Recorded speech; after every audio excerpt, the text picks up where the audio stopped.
Assalamualaikum warahmatullahi wabarakatuh. Dulur-dulur Jawa Timur, senang sekali kali ini Jatim Channel Podcast DPRD Provinsi Jawa Timur hadir ke hadapan Anda. Tentunya melalui Jatim Channel Podcast DPRD Provinsi Jawa Timur ini, dulur, kita nggak cuman sekedar berbicara, tetapi kita juga bisa berbagi wawasan, kita bisa share tentang segala sesuatu. Bukan sekedar ngobrol, tetapi benar-benar ngobrol yang bermanfaat. Nah, luar biasa, saya bersyukur sekali pada kesempatan ini saya kedatangan seorang tamu istimewa, tokoh politisi senior dari Partai Golkar. Beliau adalah Bapak HM Hasan Irsyad, SHMSI, anggota Komisi C DPRD Provinsi Jawa Timur, seperti yang sudah saya sampaikan tadi, dari Partai Golkar. Pak Hasan, Assalamualaikum Pak. Waalaikumsalam Mbak. Terima kasih ya Pak sudah bersedia hadir Pak. Meskipun tadi sempat saya dengar kejebak macet, tapi syukur ya, alhamdulillah pada akhirnya sampai juga ya Pak ya. Tentu kami senang sekali Pak. Nanti kita akan berbincang terkait dengan pajak daerah dan retribusi daerah Provinsi Jawa Timur ya Pak Hasan ya. Nah, dulur, Pak Hasan ini dari Dapil Jatim 3 itu meliputi Kabupaten Kota Probolinggo dan Kabupaten Kota Pasuruan. Pak Hasan, sebelum kita bicara terkait dengan pajak daerah dan retribusi daerah Provinsi Jawa Timur, saya ini kepingin tahu dulu, nggak apa-apa ya Pak, saya tanya-tanya lebih dalam soal Pak Hasan. Karena begini loh Pak, Bapak ini benar ya, sudah selama 10 periode berturut-turut. 11 jalan. 11 jalan ini ya Pak ya, 2024-2029. 11 jalan ini maksudnya. 2009, ya 2009. Betul ya, benar ya. Nah, 11 jalan. Pak, bisa diceritakan ke kami awalnya, karena Bapak benar ya Pak, dari DPRD Kabupaten Probolinggo mengawali, dan itu sebagai pimpinan Dewan. Itu tahun berapa toh Pak Hasan? Makasih, saya alhamdulillah berturut-turut mulai tahun 2077.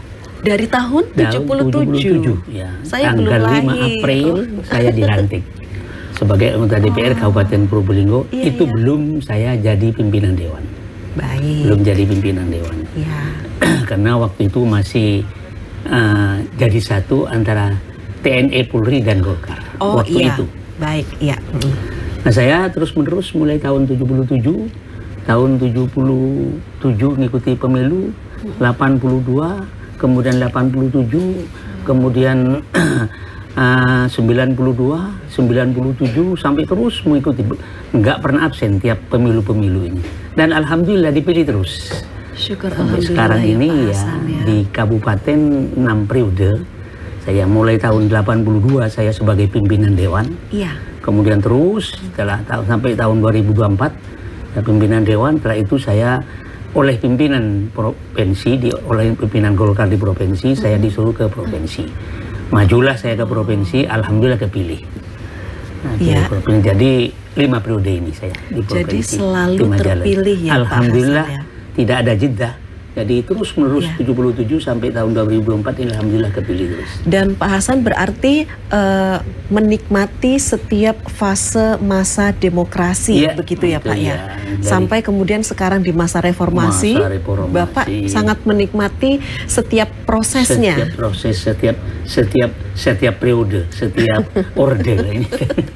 Iya betul, di setiap orde Bapak mengikuti itu.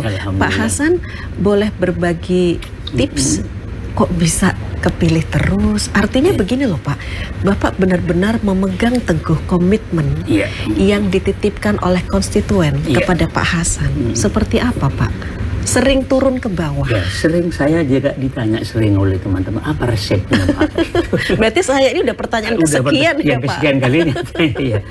Resepnya sebetulnya DPR itu bukan karena ujian.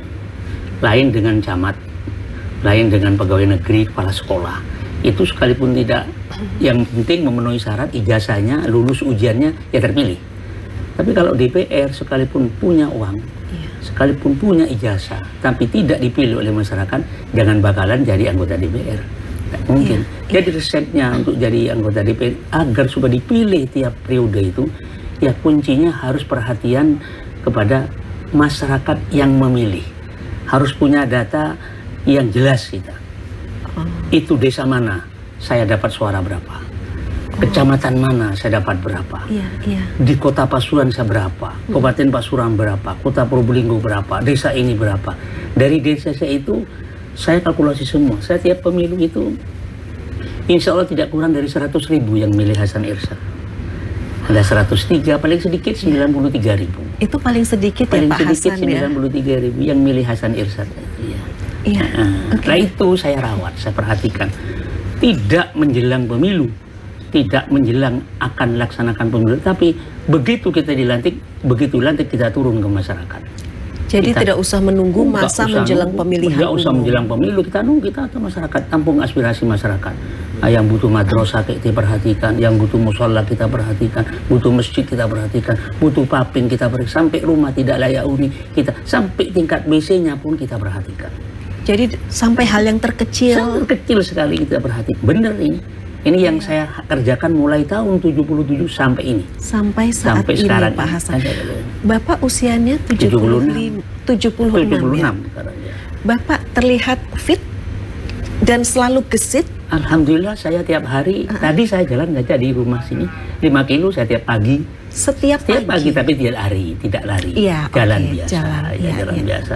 5 kilo. Karena saya sudah diukur dengan ada alat ukurnya anak ini, saya tiap hari paling kurang ya 4 kilo lah. Tadi 5 kilo kebetulan.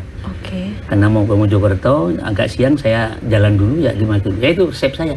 Untuk badminton sudah tidak bisa. Untuk bola voli sudah tidak bisanya, bisa jalan kaki dan sepeda ongkel saja. Baik. Jadi luar biasa, artinya apa yang kemudian Pak Hasan lakukan selama ini, selalu terpilih sebagai dewan, itu tidak kemudian tanpa proses, tidak kemudian tidak ada ikhtiar yang dilakukan, tidak seperti itu. Betul. Artinya memegang teguh komitmen dan selalu memperhatikan konstituen atau warga masyarakat yang ada di daerah pemilihan Pak Hasan. Itu kuncinya. Itu kuncinya. Untuk jadi anggota dewan. Jadi dulur, ini termasuk yang menginspirasi kita semua, terutama nih untuk anak-anak muda yang mau jadi anggota dewan ya Pak Hasan. Betul. Ya bisa ditiru. Artinya bukan hanya 1 hari 2 hari kemudian bertemu konstituen hanya ketika ada maunya aja, tetapi harus selalu, harus senantiasa mengawal apa sih kebutuhan mereka, apa aspirasi mereka untuk kemudian diimplementasikan, begitu ya Pak Hasan ya. Mohon maaf ditambah sedikit ya. Apa itu Pak? Anak saya sekarang jadi ketua dewan. Di Kabupaten Probolinggo. Nah gini dulur, Pak Hasan ini istri beliau juga dewan kan? Betul, sudah 2 periode ini. Di Kabupaten Probolinggo juga. Betul. Anak beliau saat ini menjadi pimpinan, ketua. Lebih tepatnya ketua DPRD Kabupaten Probolinggo. Gak cuman itu dulur ya, menantu, dua menantu itu di DPRD Kabupaten Probolinggo. Ini membuat dinasti dalam tanda kutip maksudnya Pak Hasan, dinasti yang positif dalam arti keluarga politisi, keluarga politik. Kalau yang mantu bukan mantu, saya kan dari Jogja, yang satu dari Trenggalek, bukan politisi. Kemudian ditarik energi politiknya, akhirnya mereka menjadi dewan juga kan, mulai tahun ini ya. Yang mantu dua-duanya mulai tahun ini, tapi yang istri sudah 2 periode ini. Dari 2019 ya Pak Hasan 2019 ya. Yang anak yang diketahui sudah 3 periode ini. Oh, justru anaknya Pak Hasan sudah 3 periode. Sudah 3 periode ya. Dari dapil yang berbeda-beda gitu. Jadi kalau pemilu banner saya digotong ke sana kemari ya. Jadi Bapak juga nanti pasti akan mengikuti pelantikan istri Bapak di Kabupaten Probolinggo gitu ya Pak. Yang aneh anaknya mimpin di atas, ibunya duduk di bawah. Tapi nyata loh dulur. Dan itu dari dapil Bapak ya Probolinggo ya, Pak Hasan ya. Dapil Kabupaten Probolinggo. Baik, luar biasa. Juga menginspirasi ini kalau kita bicara soal pohon keluarga ini ya. Nggak hanya Bapak saja, tetapi ibu atau istrinya Pak Hasan, kemudian anak dan juga menantu, luar biasa.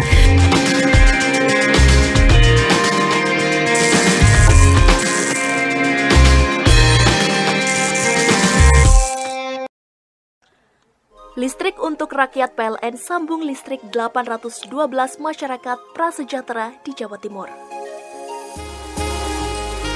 PLN hadir untuk rakyat, listriki Dusun Bandi Alit, Meru Betiri. Kebun Gizi Wagus, binaan PLN peduli berikan dampak nyata peningkatan ekonomi Sri Kandi kelompok tani lokal. Listrik untuk rakyat PLN sambung listrik 812 masyarakat prasejahtera di Jawa Timur. PLN hadir untuk rakyat, listriki Dusun Bandi Alit, Meru Betiri. Kebun Gizi Wagus, binaan PLN peduli berikan dampak nyata peningkatan ekonomi Sri Kandi kelompok tani lokal. Listrik untuk rakyat PLN sambung listrik 812 masyarakat prasejahtera di Jawa Timur.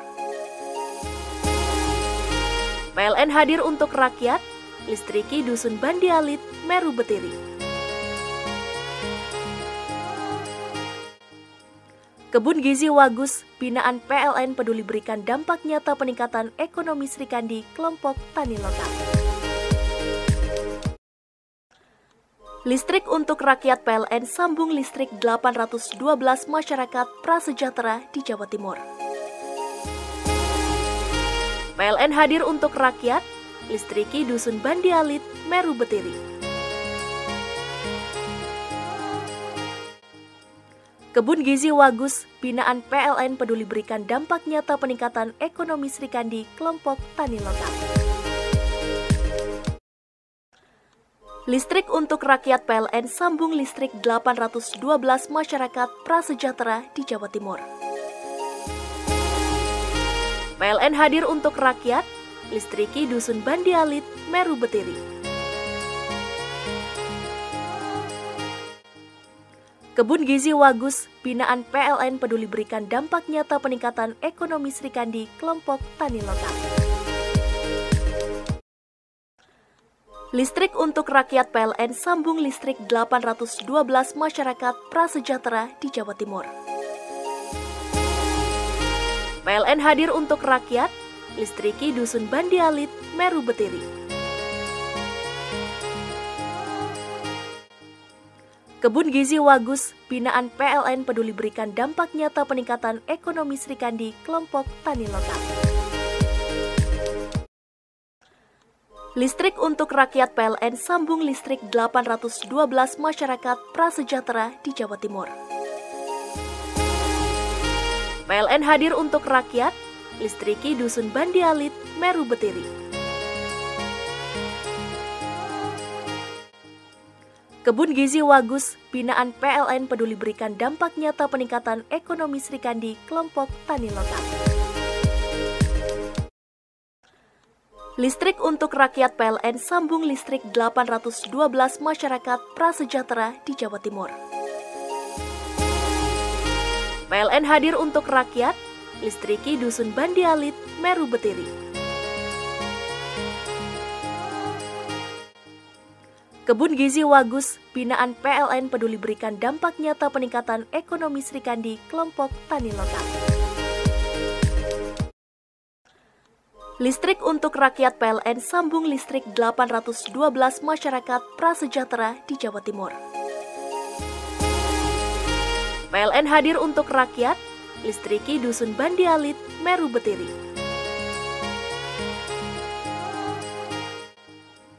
Kebun Gizi Wagus, binaan PLN peduli berikan dampak nyata peningkatan ekonomi Sri Kandi kelompok tani lokal. Listrik untuk rakyat PLN sambung listrik 812 masyarakat prasejahtera di Jawa Timur. PLN hadir untuk rakyat, listriki Dusun Bandi Alit, Meru Betiri. Kebun Gizi Wagus, binaan PLN peduli berikan dampak nyata peningkatan ekonomi Sri Kandi.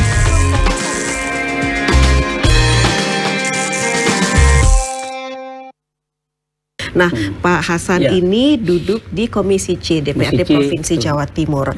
Pak, sebelum kita bicara pajak daerah dan retribusi daerah Provinsi Jawa Timur, bisa disampaikan kalau Komisi C itu apa saja kemudian Pak ruang lingkup tanggung jawabnya Pak?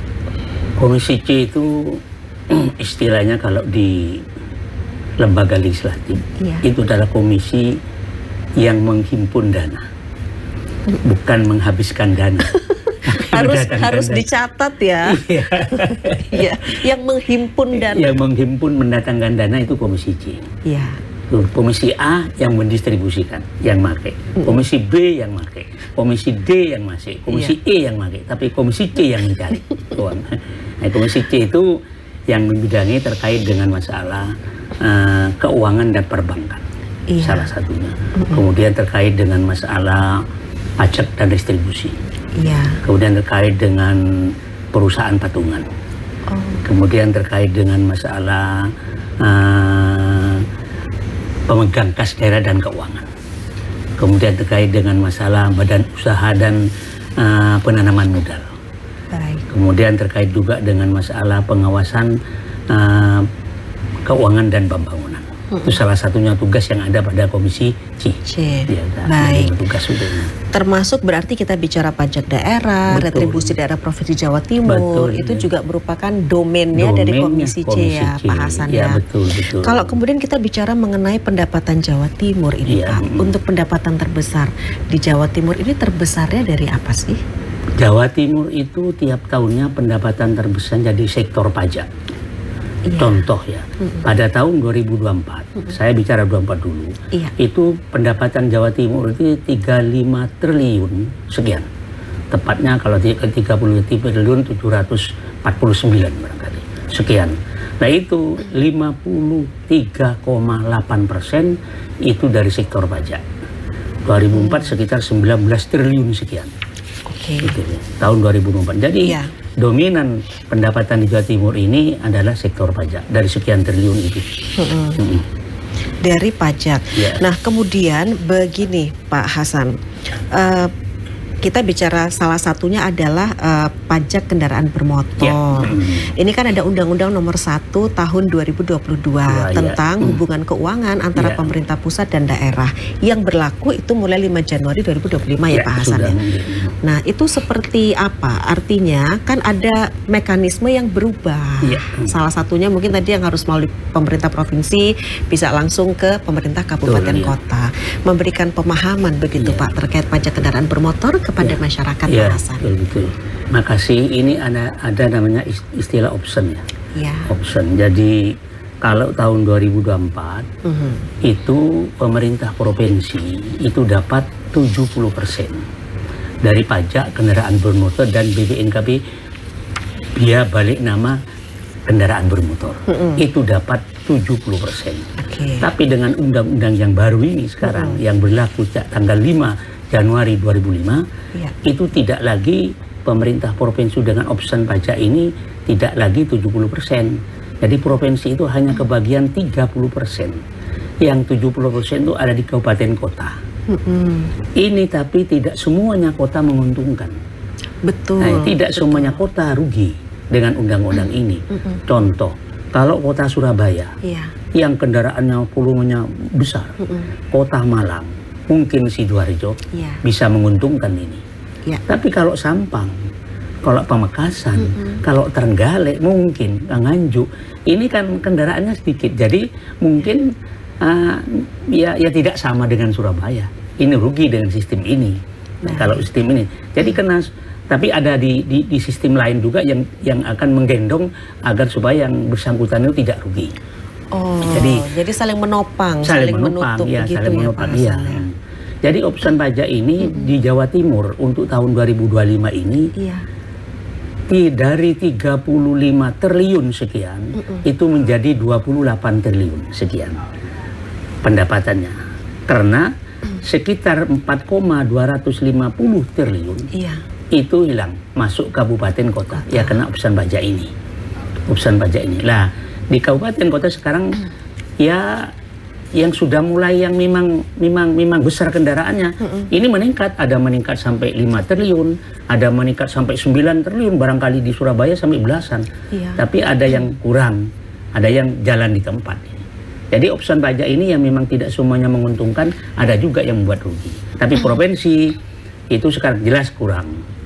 Dari 70% menjadi 30%. Dan itu kekurangannya signifikan ya Pak Hasan ya? Sangat signifikan ya. Artinya harus kreatif ini. Betul ya. Untuk melihat potensi peluang meningkatkan harus pendapatan. Kreatif sekali utamanya kepala despendanya di Provinsi Jawa Timur harus cari terobosan-terobosan sekalipun tidak memenuhi untuk 4 triliun tapi paling tidak ada tambahan-tambahan lah untuk itu, untuk menutupi kekurangan-kekurangan pendapatan daerah di Provinsi Jawa Timur. Dari yang sudah disampaikan oleh pihak eksekutif ini Pak Hasan kepada Komisi C, artinya untuk bisa menutupi pendapatan yang tadi loss banyak, itu sudah ada belum misalnya pemetaan nanti mana saja kemudian pos-pos yang bisa digali potensi Pak Hasan? Ada, sudah ada, tapi ya belum nyampe juga kepada 4 triliun. Seperti seperti MLB pajak ini option pajak baru untuk Jawa Timur ini di kabupaten kota, tapi kita hanya kebagian 25% saja dari mineral bukan batuan dan bukan logam. Ini option baru, option pajak baru. Nah ini kita tingkatkan. Sementara ini masuk untuk APBD 2025 ini sekitar 65 miliar.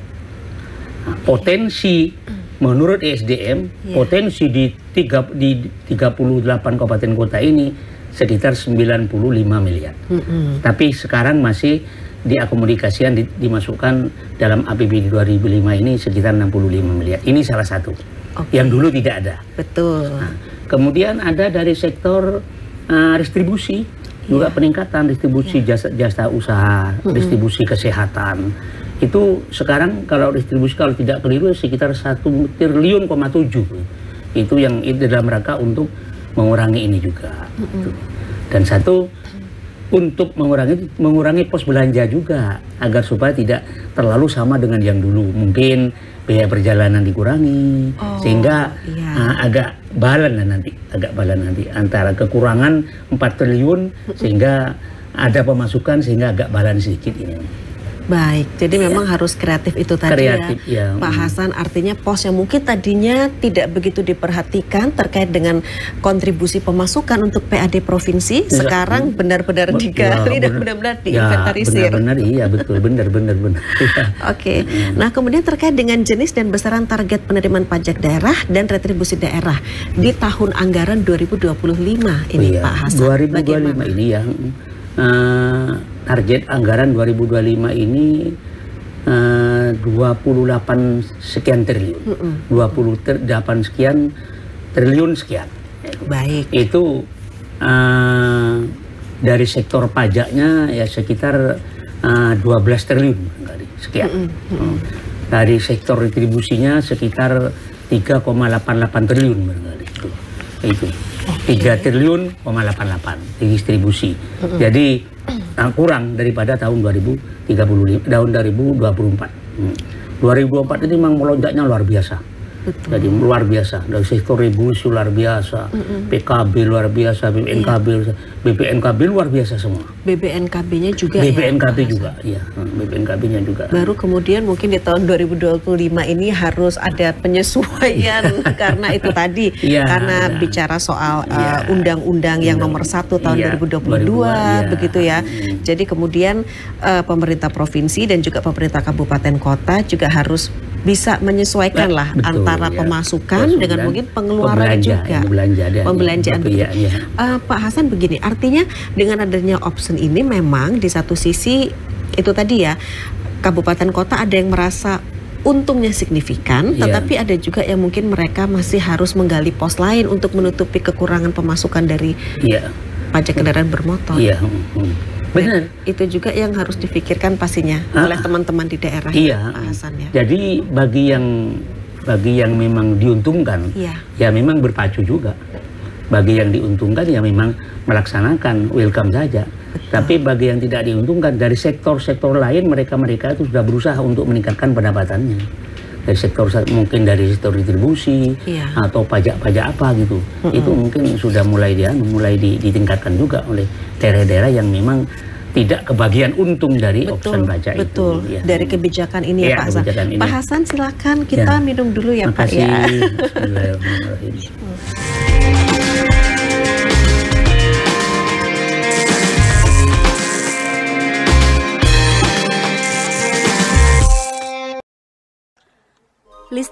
rakyat PLN sambung listrik 812 masyarakat prasejahtera di Jawa Timur.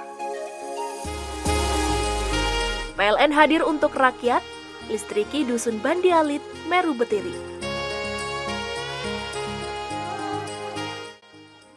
Kebun Gizi Wagus, binaan PLN peduli berikan dampak nyata peningkatan ekonomi Srikandi, kelompok tani lokal. Listrik untuk rakyat PLN sambung listrik 812 masyarakat prasejahtera di Jawa Timur. PLN hadir untuk rakyat, listriki Dusun Bandialit, Meru Betiri.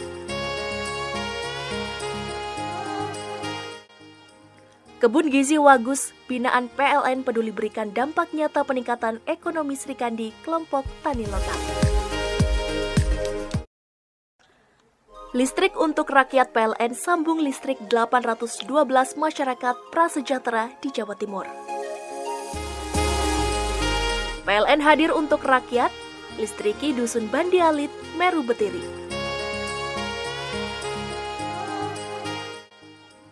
Kebun Gizi Wagus, binaan PLN peduli berikan dampak nyata peningkatan ekonomi Srikandi, kelompok tani lokal. Listrik untuk rakyat PLN sambung listrik 812 masyarakat prasejahtera di Jawa Timur. PLN hadir untuk rakyat, listriki Dusun Bandialit, Meru Betiri.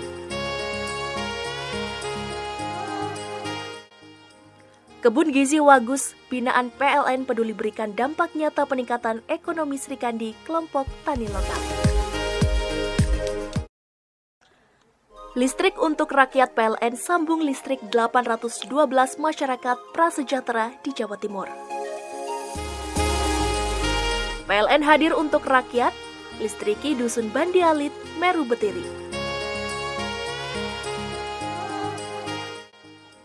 Kebun Gizi Wagus, binaan PLN peduli berikan dampak nyata peningkatan ekonomi Srikandi, kelompok tani lokal. Listrik untuk rakyat PLN sambung listrik 812 masyarakat prasejahtera di Jawa Timur. PLN hadir untuk rakyat, listriki Dusun Bandialit, Meru Betiri.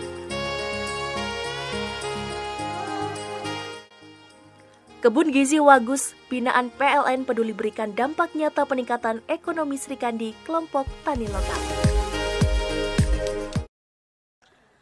Listrik untuk rakyat PLN sambung listrik 812 masyarakat prasejahtera di Jawa Timur. PLN hadir untuk rakyat, listriki Dusun Bandialit, Meru Betiri.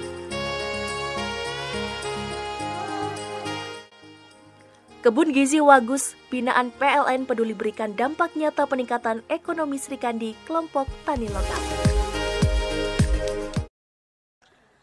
Listrik untuk rakyat PLN sambung listrik 812 masyarakat prasejahtera di Jawa Timur. PLN hadir untuk rakyat, listriki Dusun Bandialit, Meru Betiri.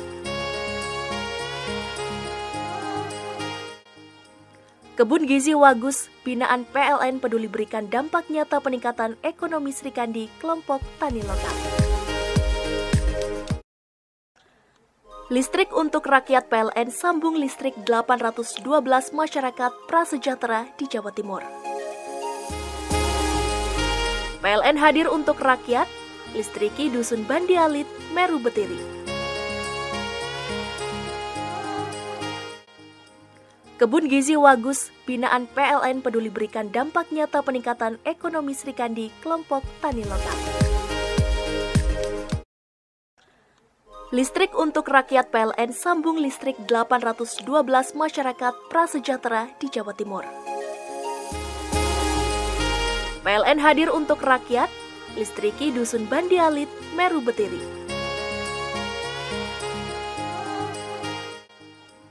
Kebun Gizi Wagus, binaan PLN peduli berikan dampak nyata peningkatan ekonomi Srikandi, kelompok tani lokal.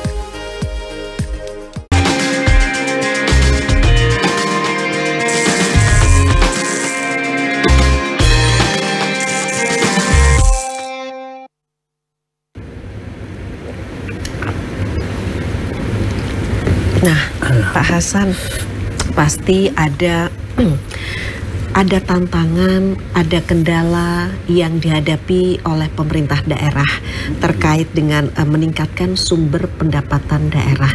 Seperti apa kalau teman-teman di Komisi C DPRD Provinsi Jawa Timur melihat ini di Jawa Timur, Pak Hasan? Memang ada lebih, ada kekurangan. Iya. Ada istilahnya, ada kekuatan, kemudian ada hambatan, kemudian ada tantangan. Jadi kekuatan kita yang ada sekarang ini, Bastipenda ini sekarang dalam rangka menggalakkan sistem penarikan pajak itu tidak hanya melalui mereka datang ke Samsat, itu melalui sistem digital. Jadi melalui sistem yang teknologi. Yang disebut sekarang ini mereka pewajib pajak itu tidak diharuskan datang ke Samsat, tidak diharuskan datang ke kepolisian, itu malah kalau ada sistem ini terobosannya di Dispenda yang cukup baik ini, mereka ini bisa di desa, bisa di daerah-daerah yang memang bisa ada jaringan internet yang baik, ya itu bisa. Jadi itu keuntungannya sekarang yang namanya e-Samsat. E-Samsat. Cuman sekarang hambatannya apa ya, ada itu kendalanya begitu, itu sekarang ini kendalanya ya memang tidak semua daerah itu bisa dijangkau oleh internet.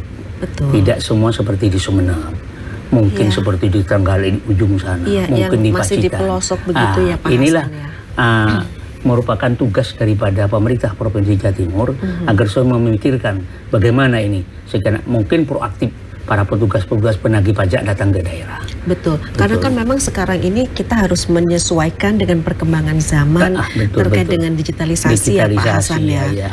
Tapi yang paling penting Pak Hasan, benar nggak kalau kemudian misalnya yang paling penting adalah kesadaran dan kepatuhan masyarakat dalam membayar pajak. Itu gimana kalau itu kuncinya. Jadi kuncinya untuk keberhasilan pajak di Jawa Timur, untuk menunjang keberhasilan fiskal di Jawa Timur ini, satu-satunya pajak. Pajak masyarakat Jawa Timur yang sekian puluh juta ini, masyarakatnya belum semua sadar untuk membayar pajak. Belum semuanya sadar bayar pajak. Sekalipun tiap tahun dari Dispenda Provinsi sudah memberikan semacam keringanan, pembebasan denda dan lain sebagainya. Ada semacam pemutihan gitu ya? Ada semacam pemutihan, pengurangan pembebasan denda dan pemutihan sudah dilaksanakan itu. Dalam rangka mengurangi malasnya untuk bayar pajak itu. Yang kendala itu, kendala sekali itu kendala. Artinya di sini masyarakat itu juga harus mulai menumbuhkan kesadaran, kepatuhan untuk membayar pajak ya pastinya ya. Untuk itu diberi terobosan oleh Dispenda untuk agar supaya masyarakat barangkali di daerah, kalau di Probolinggo di Kerucil, kalau di Pasuruan itu di Pandaan sana, itu didatangi. Ada petugas yang datang sekarang ini, sepeda motor siang malam datang. Jadi untuk ini ya, maksudnya mengingatkan. Nah, dari desa, siapa yang belum bayar pajak ini ditanya ke desa bersama perangkat desa. Itu kan di dapilnya Bapak ya. Bagaimana Pak, bisa diceritakan nggak? Maksudnya begini, kalau sekarang mungkin ada terobosan-terobosan juga untuk selalu ibaratnya melakukan pendampingan kepada masyarakat agar mereka mungkin yang tadinya lupa nih, misalnya batas waktunya atau tenggat waktunya, selalu diingatkan. Itu bagaimana Pak Hasan? Memang ada lupa, ada pura-pura lupa. Beda tipis ya Pak. Ada pura-pura lupa. Nah, ini petugas pajak itu kan sering mengadakan koordinasi dengan camat. Di dapil saya sering mengadakan koordinasi dengan camat. Nah, camat ini rutin setiap bulan 2 kali atau 1 kali para kepala desa diundang. Dan data-data yang by name by address yang memang tidak bayar pajak, belum bayar pajak, itu diinformasi kembali, ini sudah nunggak, ini sudah nunggak, ini sudah nunggak. Nah, itu kepala desa diberitahu. Betul, ini masih ada orangnya, ada kegiatannya ada. Nah, ini ada petugas pajak bersama-sama kepala desa datang ke rumah yang bersangkutan. Jadi, Pak, pajaknya sudah waktunya ini ya, bermacam-macam alasan. Mungkin memang belum punya dana, atau mungkin lupa, atau mungkin sengaja tidak bayar. Tapi hasil juga kegiatan sesuai dengan informasi dari Dispenda juga hasil. ada gerakan-gerakan seperti ini juga mendukung akan pemasukan pajak daerah yang macet-macet itu. Betul. Pak Hasan, itu sudah berlaku berapa lama kalau di dapilnya Pak Hasan? Artinya ada inovasi semacam itu, apa sih namanya? Maksudnya kita jemput bola kayak gitu sudah berapa lama? Itu sebelum option sudah ada kok. Tahun 2002 seingatan saya 2002, 2023. Jadi memang sudah berlangsung lama ya Pak Hasan. Cuman intensifnya sekarang ini karena ada option pajak, provinsi kurang, ini ditingkatkan. Jadi yang macet-macet itu ditingkatkan. Kemudian pajak-pajak untuk kendaraan plat merah. Itu yang markir dulu, sekarang diintensifkan. Ya, untuk bayar semua. Ya, jadi berangsur-angsur bayar semua. Pemerintah kabupaten kota itu yang punya kendaraan merah, sepeda motor apa bayar. Yang tadinya mungkin belum. Jadi bagus dong sebenarnya Pak Hasan. Artinya lebih disiplin lagi. Apalagi kan memang mencontohkan kepada masyarakat bagaimana patuh, sadar dan disiplinnya membayar pajak gitu ya Pak Hasan. Terobosan bagus ini dari Sependa sekarang. Dengan digitalisasi dan menjemput bola dengan exception bagus. Pak, tapi boleh tahu nggak Pak kalau suara konstituen dari dapilnya Pak Hasan itu seperti apa kalau mereka bicara terkait misalnya pajak, mereka ada sambatan apa gitu loh ke Pak Hasan? Selama di daerah itu proyek pembangunan berjalan dengan normal Bu, bener ini selama normal dan lembaga legislatifnya, perwakilannya, wakilnya juga memberikan informasi yang benar kepada masyarakat, tidak ada masalah. Kalau memang pembangunannya yang susah ini kan embung rusak, banjir terus, kemudian pengairan pertanian tidak optimal irigasinya, pajak teruslah. Ini yang kadang-kala masyarakat membuat rasa tidak percaya. Tapi kalau selama ini berjalan ya enggak. Dan sudah sudah mulai minded bahwa kita berbangsa, bernegara dan bermasyarakat ini sudah mulai sadar bahwa saya harus bayar pajak. Apa pajak tanah, pajak rumah, pajak kendaraan, sudah mulai sadar seperti itu. Jadi kesadarannya masyarakat sekarang sudah mulai tumbuh sangat signifikan. Berbeda misalnya dibanding beberapa waktu yang lampau. Sangat berbeda. Karena pembangunan sekarang kan sudah oke. Nah, kemudian kalau terkait dengan pengelolaan dan pendistribusian pendapatan daerah untuk kemajuan Jawa Timur, Pak Hasan itu bagaimana atau seperti apa? Pengelolaannya itu dalam struktur APBD. Jadi umpama kalau tahun 2025 ini sekitar 28 triliun sekian, itu dalam bentuk APBD tahun 2000 dalam bentuk belanja, belanja modal itu kalau di tahun 2005 tidak salah saya sekitar 1,6 sekian triliun barangkali, 1,6 sekian triliun itu ada belanja modal untuk irigasi, untuk pembangunan dan untuk macam-macam, kecuali tidak membeli tanah itu pembelian tanah. Ada juga belanja yang tidak terduga. Ada juga belanja transfer. Itu seperti apa sih Pak Hasan? Belanja tidak terduga itu kita kan tidak tahu, namanya TT. Belanja tidak terduga itu kan tidak tahu kita bahwa akan ada terjadi banjir. Akan terjadi banjir itu nanti kita kan ada dana tidak terduga memang disiapkan di APBD itu. Jaga-jaga nih kalau ini tidak dipergunakan masuk silpa tahun berikutnya. Tapi kalau dipergunakan apa? Tidak terduga. Ada musibah banjir, ada musibah gunung meletus, ini musibah ini menggunakan ini. Kalau dana transfer, kalau tidak 11 triliun itu dana yang transfer memang kewajiban dari pusat.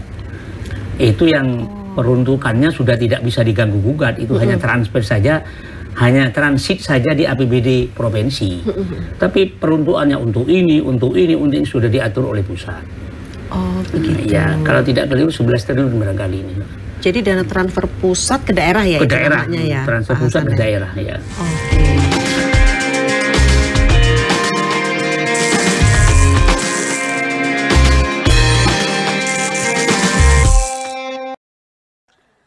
Listrik untuk rakyat PLN sambung listrik 812 masyarakat prasejahtera di Jawa Timur.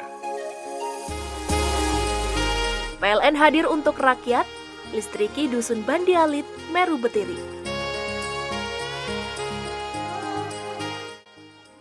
Kebun Gizi Wagus, binaan PLN peduli berikan dampak nyata peningkatan ekonomi Srikandi kelompok tani lokal.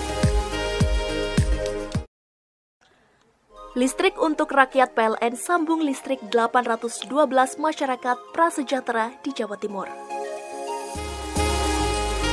PLN hadir untuk rakyat, listriki Dusun Bandi Alit, Meru Betiri.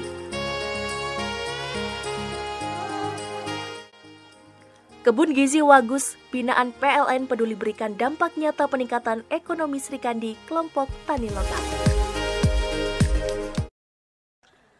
Listrik untuk rakyat PLN sambung listrik 812 masyarakat prasejahtera di Jawa Timur. PLN hadir untuk rakyat, listriki Dusun Bandi Alit, Meru Betiri. Kebun Gizi Wagus, binaan PLN peduli berikan dampak nyata peningkatan ekonomi Srikandi, kelompok tani lokal.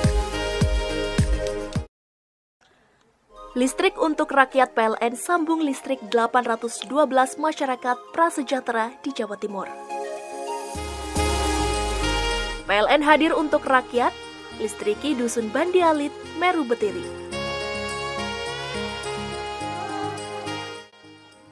Kebun Gizi Wagus, binaan PLN peduli berikan dampak nyata peningkatan ekonomi Srikandi, kelompok tani lokal. Listrik untuk rakyat PLN sambung listrik 812 masyarakat prasejahtera di Jawa Timur. PLN hadir untuk rakyat, listriki Dusun Bandi Alit, Meru Betiri.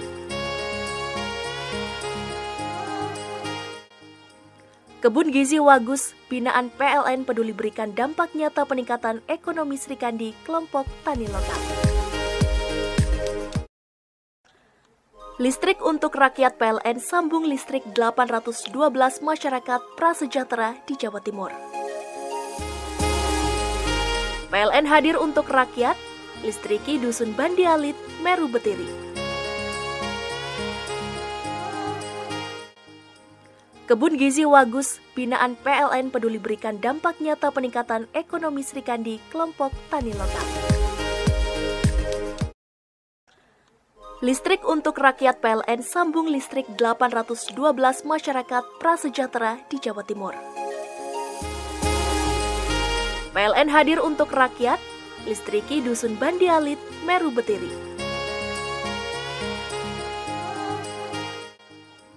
Kebun Gizi Wagus, binaan PLN peduli berikan dampak nyata peningkatan ekonomi Srikandi, kelompok tani lokal. Listrik untuk rakyat PLN sambung listrik 812 masyarakat prasejahtera di Jawa Timur. PLN hadir untuk rakyat, listriki Dusun Bandi Alit, Meru Betiri.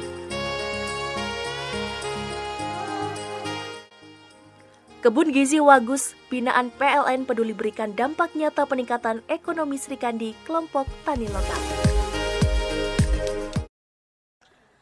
Listrik untuk rakyat PLN sambung listrik 812 masyarakat prasejahtera di Jawa Timur. PLN hadir untuk rakyat, listriki Dusun Bandi Alit, Meru Betiri.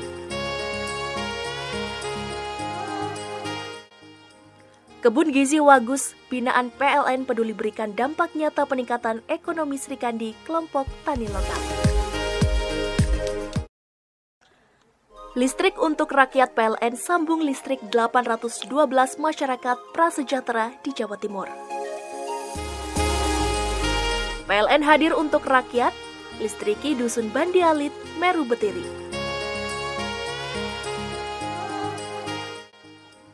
Kebun Gizi Wagus, binaan PLN peduli berikan dampak nyata peningkatan ekonomi Srikandi, kelompok tani lokal.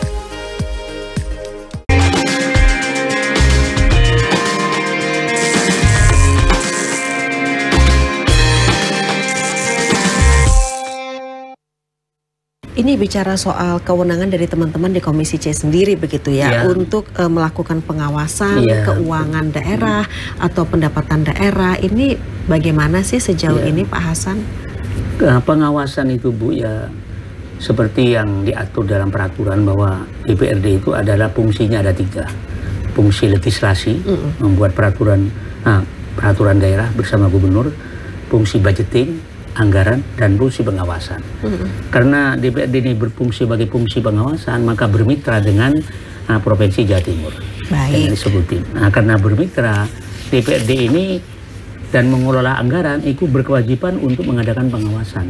Nah, bentuk pengawasannya itu macam-macam. Ada yang berbentuk rapat dengar pendapat dengan UPD, seperti rapat komisi, dinas mitra terkait diundang. Ada rapat juga kunker, kunjungan kerja ke lokasi-lokasi yang di mana proyek itu dilaksanakan. Tapi di Jawa Timur. Betul. Ada juga yang lewat praksi. Praksi ini ada dua, ada berbentuk pandangan umum. Setiap momen apa itu ada pemandangan umum dipidatukan oleh praksi yang didengarkan oleh gubernur dan UPD yang lain. Di sana bentuk pengawasannya. Pak, praksi ini mempermasalahkan kenapa kok bangunan itu seperti itu, kenapa kok seperti itu. Itu dalam itu. Kemudian ada juga bentuknya pendapat akhir di praksi. Tapi yang sering dikerjakan itu lewat komisi-komisi, kegiatan komisi, dengar pendapat atau rapat kerja dengan dinas-dinas terkait. Oke, jadi sedang seperti itu ya. Jadi memang masing-masing komisi itu kan ada mitra kerjanya. Ada mitra kerjanya. Untuk OPD-nya, organisasi perangkat daerah. Dan pastinya Pak Hasan, untuk pengawasan DPRD ini dilakukan untuk memastikan penggunaan anggaran itu berbasis kinerja. Berbasis kinerja, ya. Serta mampu mewujudkan prioritas pembangunan dan indikator kinerja utama Provinsi Jawa Timur. Ini maksudnya kalau selama ini dari yang teman-teman Komisi C lakukan terkait dengan indikator kinerja utama, mungkin bisa sedikit dijelaskan. Terkait dengan indikator utama umpamanya, umpamanya mohon maaf itu seperti indikator dalam rangka untuk pembiayaan pembangunan jalan. Itu sudah dibicarakan di dalam praksi, sudah dibicarakan dalam komisi. Nah itu anggarannya berapa dan siapa yang ngerjakan, apa bentuk bantuan keuangan, apa memang dari pusat. Ini DPRD provinsi berkewajiban, berhak untuk mengadakan pengawasan, untuk tahu, untuk mengadakan pengawasan untuk tahu. Nah ini sesuai dengan sesuai dengan ini berbasis kinerja yang sesuai dengan apa yang memang dicapai. Indeks kinerja utama yang ingin dicapai di Provinsi Jawa Timur yang terkait dengan masalah kesehatan, yang terkait dengan masalah pendidikan, yang terkait dengan masalah infrastruktur, yang terkait dengan perumahan, dengan pengentasan kemiskinan. Nah ini adalah ada hal yang memang kita awasi masing-masing sendiri. Baik, artinya itu untuk memastikan bahwa memang itu tidak melenceng kemana-mana. Ya, itu pas sesuai dengan tujuannya seperti apa. Begitu ya Pak Hasan. Iya, benar-benar. Pak, kemudian begini, kalau kita bicara tadi dengan adanya Undang-Undang Nomor 1 Tahun 2022, itu pasti ada sisi negatifnya, ada sisi positifnya, begitu. Apa yang kemudian harus difahami masyarakat, begitu Pak? Iya.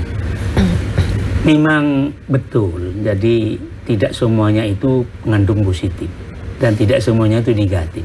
Tapi kita memang harus memberikan, ya memang kita kan jadi banyak regulasi dari pusat yang turun, banyak regulasi dan regulasi ini belum tentu diterima secara keseluruhan oleh masyarakat. Nah itu kita pandai-pandai memberikan informasi pada masyarakat bahwa ini akhirnya juga akan diterima oleh masyarakat dan memang akan berbentuk hasil juga, dan setelah diterima oleh masyarakat disadari, ya akan tidak nutuklah pusat berpikir seperti itu, masyarakat berpikir seperti itu tidak nutuk. Jadi padahal pemerintah itu memikirkan untuk secara keseluruhan kesejahteraan masyarakat ke depan. Jadi pelan-pelan kita memberikan kesadaran kepada masyarakat.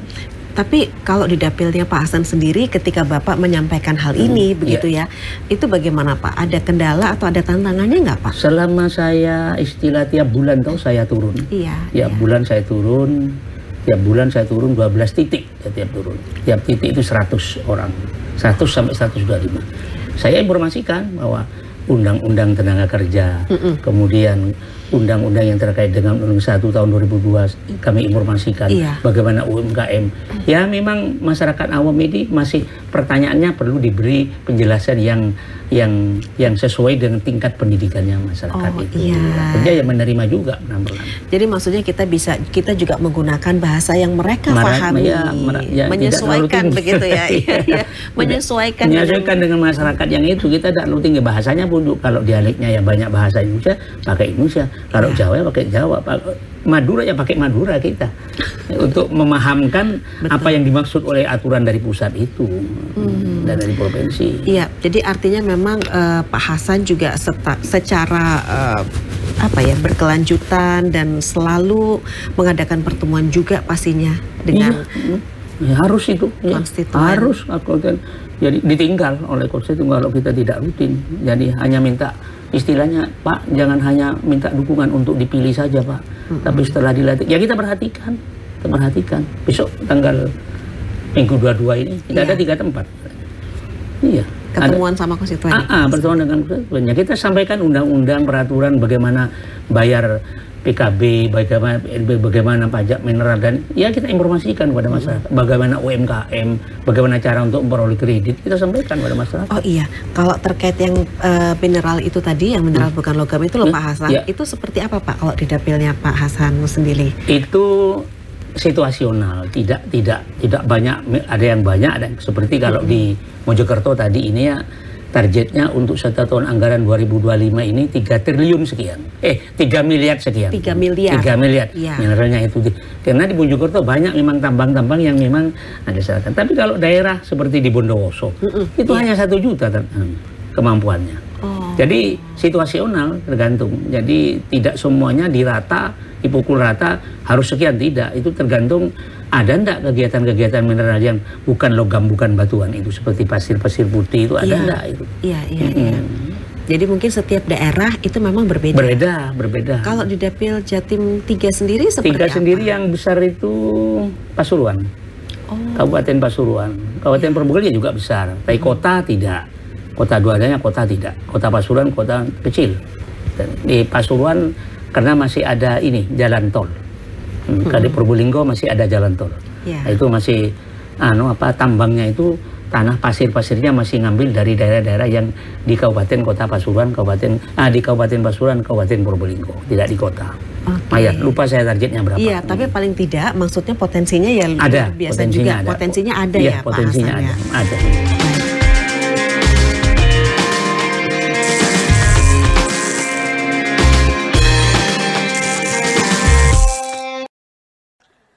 Listrik untuk rakyat PLN sambung listrik 812 masyarakat prasejahtera di Jawa Timur. PLN hadir untuk rakyat, listriki Dusun Bandialit, Meru Betiri. Kebun Gizi Wagus, binaan PLN peduli berikan dampak nyata peningkatan ekonomi Sri Kandi, kelompok tani lokal. Listrik untuk rakyat PLN sambung listrik 812 masyarakat prasejahtera di Jawa Timur. PLN hadir untuk rakyat, listriki Dusun Bandialit, Meru Betiri.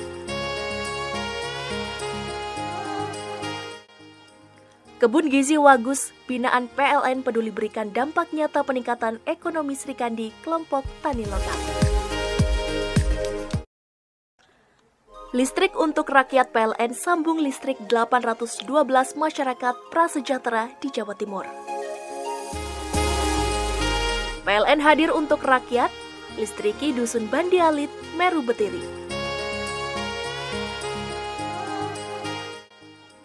Kebun Gizi Wagus, binaan PLN peduli berikan dampak nyata peningkatan ekonomi Sri Kandi, kelompok tani lokal. Listrik untuk rakyat PLN sambung listrik 812 masyarakat prasejahtera di Jawa Timur. PLN hadir untuk rakyat, listriki Dusun Bandialit, Meru Betiri.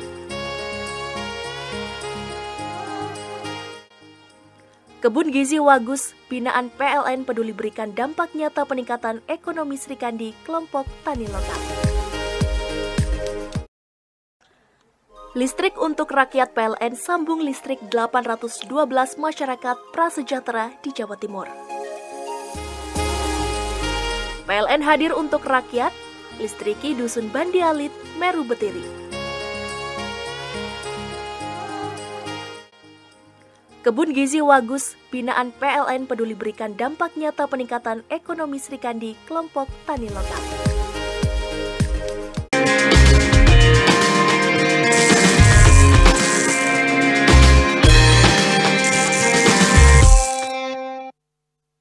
Pak Hasan begini, kalau sekarang memang di era digitalisasi, tadi sempat kita bahas memang kita harus menyesuaikan begitu.